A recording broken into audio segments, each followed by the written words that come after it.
everyone, and welcome to History Talks. My name is Logan Sejo, and I am the legacy keeper here at Circle 7 Ranch.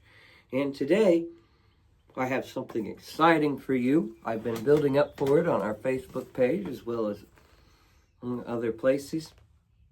We're going to be talking about George Washington. And we're going to be talking about George Washington in his early life and the road to the Jumonville Incident, which would forever alter the course of the American colonial history, as well as in some cases, world history. So we're going to talk about that a little bit here today. Where I want to start is I want to start with Washington's childhood. Washington was born on February 22nd, 1732, and he was born in the colony of Virginia. He was born to Augustine and Mary Ball Washington, and Augustine was a plantation owner. He was wealthy for his time. He was no lord or anything to that effect, but he was a wealthy plantation owner. He also had a court justice position in local politics in Pope's Creek, Westmoreland County, Virginia. So that is where George Washington, hailed from originally in his life. Now, George Washington was the third son in this family. So that means that later on in his life, he's going to have to earn his status, which was very common in British society. The first two sons, the father would divvy up everything amongst those two, sometimes only the firstborn son, and they would get everything.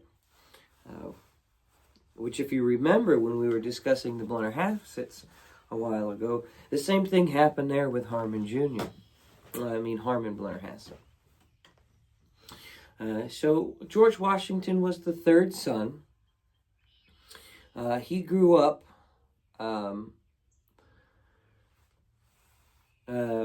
hanging around Pope's Creek as well as Hunting Creek. In between the two, his family were vast landowners. They had lots of land, and so he had tons of places to play. Now, 1734, the family moved up the Potomac River to a place called Hunting Creek. So they owned the two plantations. They owned the one over at Pope's Creek and the one in Hunting Creek. And eventually, Hunting Creek would go on to be known as Mount Vernon in later years. So, then in 1738, the Washington family, having lived there for 4 years, decided to move to another property that they had just secured, known as Ferry Farm.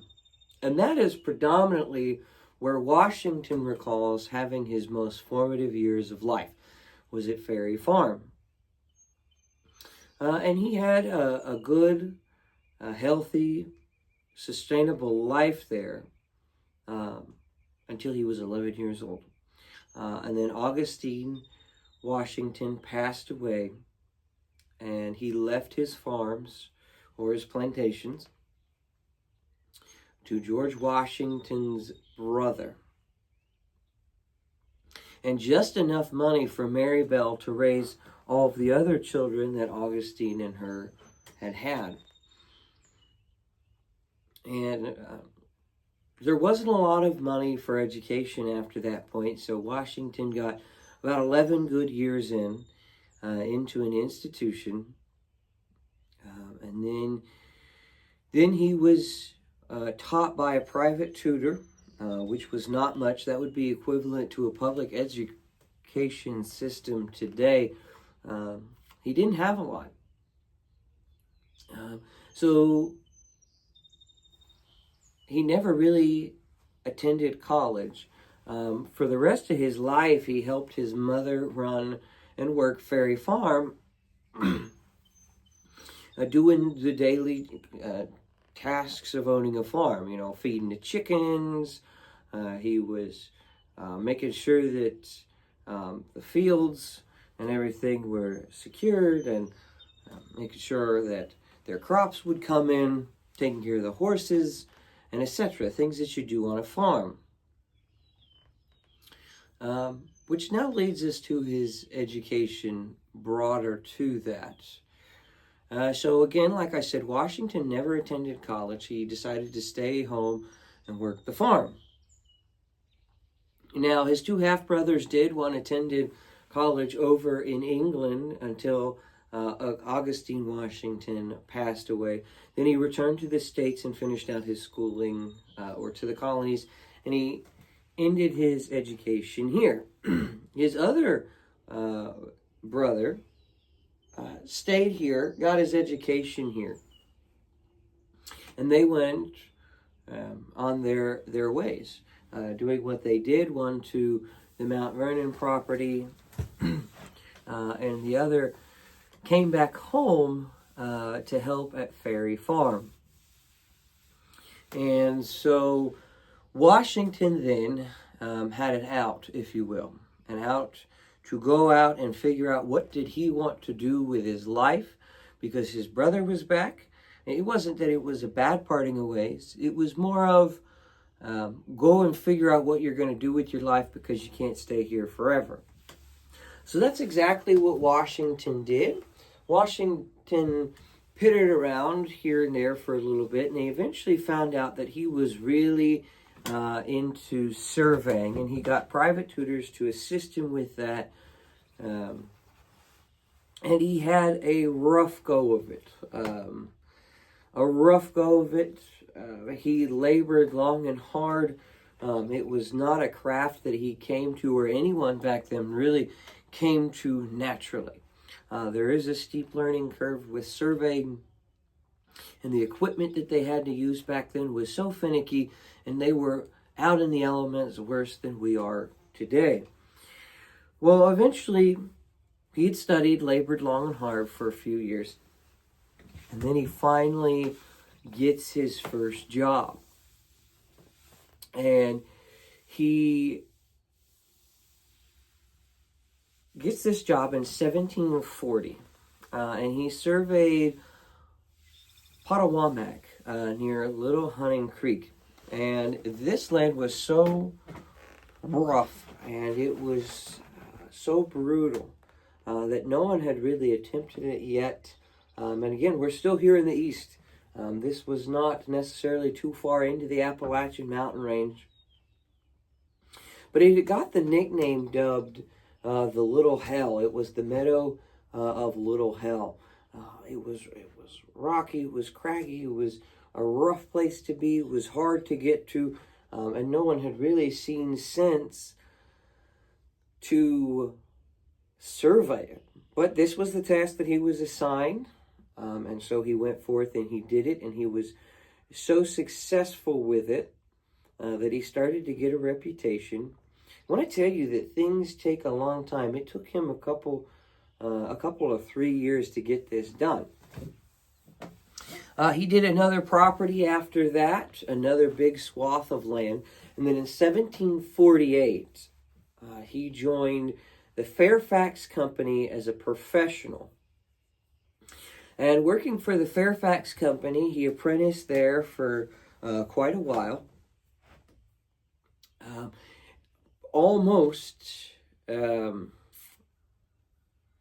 He apprenticed there for almost 4 years, before he was sent on his first big expedition. His early days at Fairfax, nobody quite knew what to do with him. He was a diamond in the rough. He had worked very hard. He had worked up to a level that he was proficient, but he didn't particularly work well with others in the surveying field because he was predominantly taught by private tutors and self-taught in the field and doing field work, that it was very hard for him to get along with people. So the owner of the company, Fairfax, had a commission come through from a gentleman by the name of Dinwiddie. Now, for those of you who know your history, that name will mean something to Dinwiddie. So Dinwiddie had a proposition for Fairfax in 1753 to go and explore and survey the westernmost part of modern-day Pennsylvania, so the Allegheny Mountain region. Now, there was only one problem with that. Now, let me set the stage for what we're getting ready to talk about, because we're getting ready to transition here into the meat and potatoes of this video. Contentions were very high between the French and the British on the frontier at this point, and effectively, that is where 21-year-old Washington would eventually be sent out to and go survey, and the many challenges that would go into that. And so tensions were really high. The world was on the brink of a war, or the two empirical forces that made up the world of Europe. So Europe was on the verge of war. The French and the English, they had fought before in the past, and it was getting ready to boil over once again. And eventually, a little thing called the French and Indian War would pick up, or also the 7 Years' War in Europe. So it would last for 7 years. And we had the bulk of it over here. And so this is the area to which we're sending Washington to. The French had penetrated down into the American colonies through Lake Erie country, through the Finger Lakes of New York. And they were making fast pace of it. Now, the problem with that was they weren't necessarily here to colonize. They weren't here at all to colonize. Their job was to secure a way from Canada all the way down to Louisiana country. So they had holdings at the top and at the bottom.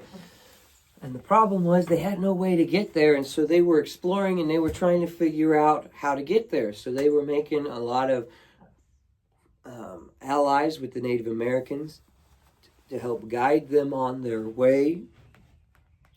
And they were a lot of French fur companies. And so now they did have their bigger institution. They had the Hudson Bay Company, which was no less than the East Indian Trading Company of the British.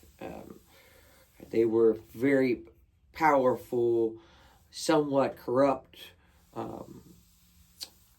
corporation that was over top of all of the fur trade at one point. So that's laying the foundation for the French. Now, the British, they've come to America and they're here. They want to colonize. They want a place to start a new country. They want to work with the Native Americans, but not in the same way that the not in the same way that the French want to work with the Native Americans. The French, a lot of the times, intermingled with the native culture. They embraced it to an extent. When you think of the fur trader in your head, typically in the East, you're thinking of the French fur trapper. Wearing all the furs, living with the Native Americans, having a peace with them, trading freely with them. That's typically who your mind goes to. The British fur trader, not so much. And they typically were south of this occupation anyway. They did come and join the occupation, but typically they were south of it. They were trying to plunge into Kentucky country and Western Virginia country, and they were long hunters, and they looked completely different. They did wear some furs, but it was subtle, and it was added into their aesthetic and their clothing. Whereas the French, they would full-on dress like the natives. They would adopt their culture in a lot of cases, and that necessarily wasn't frowned upon. That just was the way that it was here in the colonies. So a keg is getting ready to explode in the Allegheny territory, because the French are coming down hard and fast as they can to take as much land as they can just to secure a route to Louisiana country to the south. And the British are coming in because they want to expand westward. And then, as you can imagine, two forces going fast and hard, striking each other. Boom, an explosion is going to happen. And so in 1753, Dinwiddie sent George Washington at 21 years old into the interior to build a road, so on 3 points, to build a road, to survey, and to ally with the Native Americans. And so those were his 3 jobs. Now, assigned to him was a civilian scout by the name of Gist, and Gist was not a Native American. He was a frontiersman of his time. He had a plantation, one of the furthest plantations west in 1753 in the Northwestern Territory at this time. And he was assigned to Washington. Now, Washington had told Gist of his plans and what he was supposed to do. And Gist recommended a fellow by the name of Half King. And he was a Mingo chief from the surrounding areas near the Gist plantation. And Gist had special interest in the area because not only did he want a plantation where he wanted to grow that into a town. Now, more on Gist here in a little bit. Moving over to Half King. Half King's story starts further south of where we're talking about right now, a lot further south, actually in the Carolinas. He originally was from a small band of natives that was down there, little less than a tribe at that point.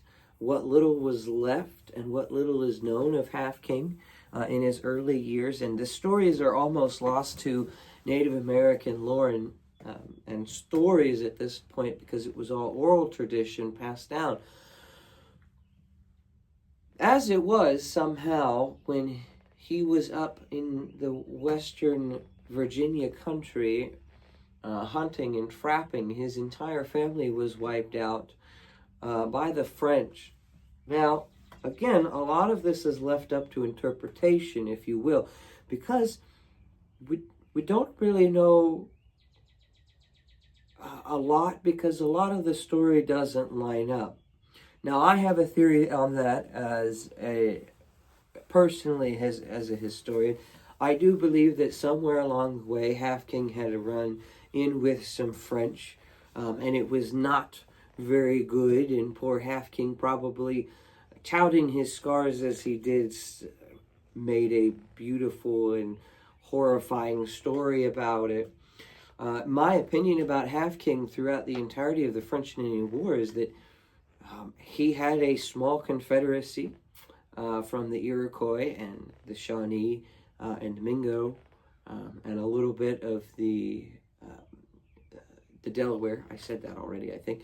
And so he had a whole bunch of tribes with him, and he had convinced them to rise up against the French.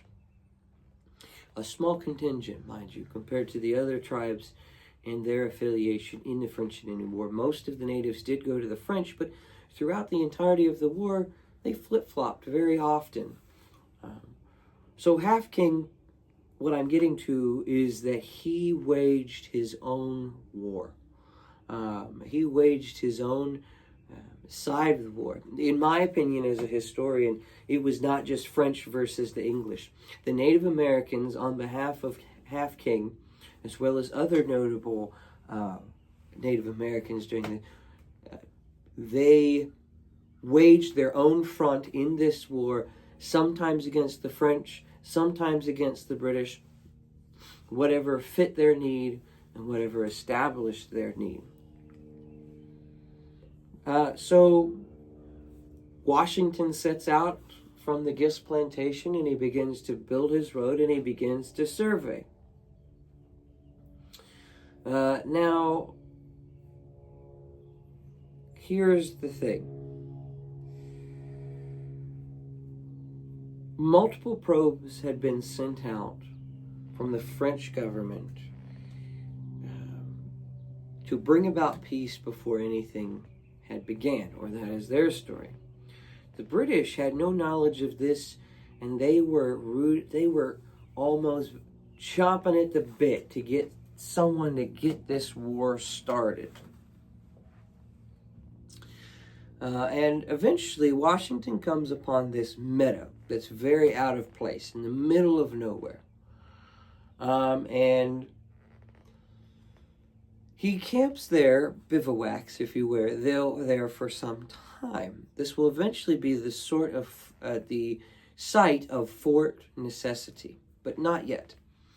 And so he sits there, and they're bivouacking, they're taking a break, they're letting the the oxen and the horses take a rest, they're letting the men rest for a little bit, because here's the thing. The frontier was massive. The frontier was thick with vegetation. There were there was an old story that mountain men used to tell in the East here, that a squirrel could climb up a tree in Tidewater, Virginia, and it could go all the way to the Mississippi without leaving the tops of the trees. So this was thick, massive vegetation. Gist had only done so much up into his plantation. Washington was taking about an 8-foot stretch of road, and he was clearing it, and he was making it, and he was surveying the entire area. Well, so they come to this beautiful meadow. He's forced to take a break. He gets word from Half King. Half King goes, brother, I have heard of French movement not too far from here, only a few short miles. It also had been a relatively rainy day, but Washington said, okay, take me there, and we'll go check it out. And so he takes 40 English with him, because he's told that there's 50 French, as well as his Mingo contingent of scouts. And they go to this glen. At this point, it has no name. And little to Washington's understanding, the fellow there is Jumonville, and Jumonville is a French diplomat trying to secure peace in that area before hostilities get too high, or that is the French perspective. All Washington knows is this 21-year-old officer. All he sees is there's Frenchmen, and they're loaded, and so that was his perspective when all of this came to a head. Now, no one really knows how it happened. Be it a strike of lightning that sounded like a musket shot, or the rumbling of a deep, long musket going off from the thunder. Be it that the British fired first. Be it that the French caught something out of the flick of their eye. Be it that Half King, leaving a scout with Washington, told him to fire.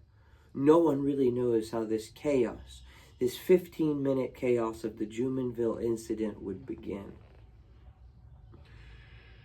You see, what happened was somebody fired, lightning went off because it had been storming, and the entire glen ignited in sweat, blood, and musket fire. The smell of that black powder sitting just there.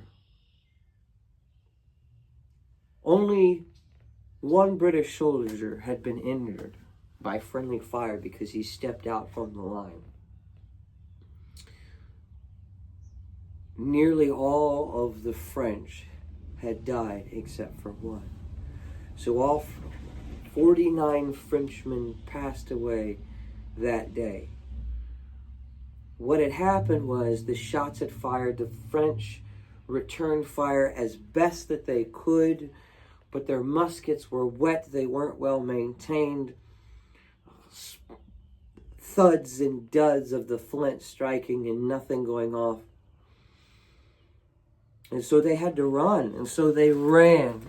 They ran as hard as they could, and they had ran to the left. The problem was, that's where Half King, a portion of his men, was with him. And they had ran right into the Native American line. And the Native Americans, the Mingos, they pulled their tomahawks, they pulled their knives and their war clubs, and they slaughtered them. They ran into that wall of Native Americans. War whoops sounded through the glen. Blood flowed, the striking and the thudding of tomahawks. And when it was all said and done, it was one of Jumonville's right-hand men stood there in front of Half Prince. After they had collected the prisoners, Washington comes off the hill from where he was standing, overlooking the glen, and he's trying to make a parley. But his translator, something gets lost in translation. And Half King orders his men to slaughter the prisoners that are left. But luckily, one Frenchman escaped, or unluckily, depending on your perspective, and had reported everything that he knew. Problem was, Jumonville was a diplomat, and he had a brother in high places, which sparked this 15-minute altercation in the mud and in the blood and the carnage, ignited the entire empirical world for 7 years.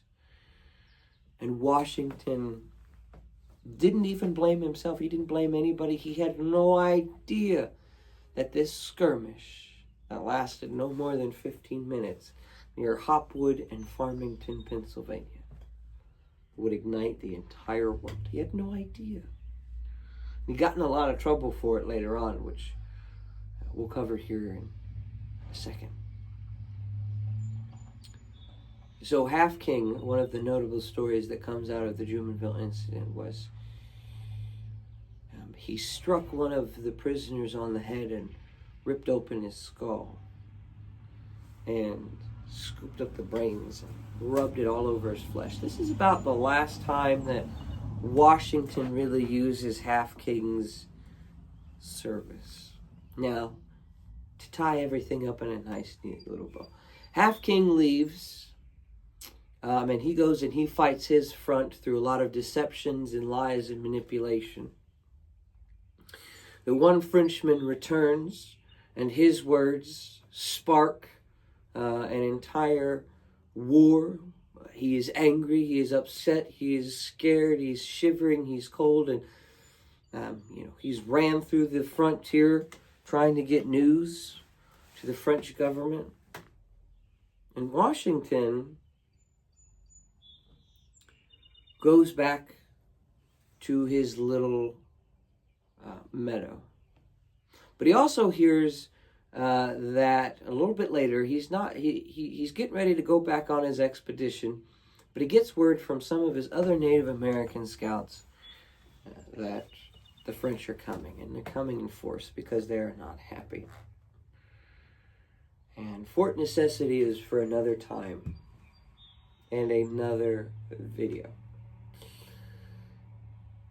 The thing is about Fort Necessity is it was a necessity, hence its name. Now, the aftermath of all of this, ladies and gentlemen, Washington went to a court-martial. He was almost stripped of his rank in the military. He almost lost every status and position, and he almost left a pauper. He had many defenses behind him in his report. The only thing he knew he had to do when he left that was he needed to learn French, which he didn't know because he was only tutored. He wasn't tutored in French. He was tutored in the basics growing up. So a lesson that comes out of this history talk is Ignorance isn't always an excuse, because ignorance will get you in a lot of trouble. Ignorance is the cause, but not the excuse. It was the cause of igniting a 7 years war. But it shouldn't have been Washington's excuse. And he did got a lot, he got reduced in rank. He didn't fare well for a while. But I will tell you, that's all I have time for today. I hope you had a wonderful time sitting in my wood shop talking history on History Talks. We've got a Sunday service coming up, Riding for the Brand. Sunday at 2 o'clock, we're going to have Legacy Corners coming your way. Always check our Facebook. We're at 92 followers. We're trying to make it to that 100 so that we can go live on there. We've got a whole bunch of stuff planned for you when we can do that. We've got several initiatives, several irons in the fire, if you will, ladies and gentlemen, to bring your way when we can go live for that. If you have any questions or comments, please leave them below. Please like and follow. And you all have a wonderful day. And may you be safe out there on the trail that God lays out for you. Thank you and have a wonderful day.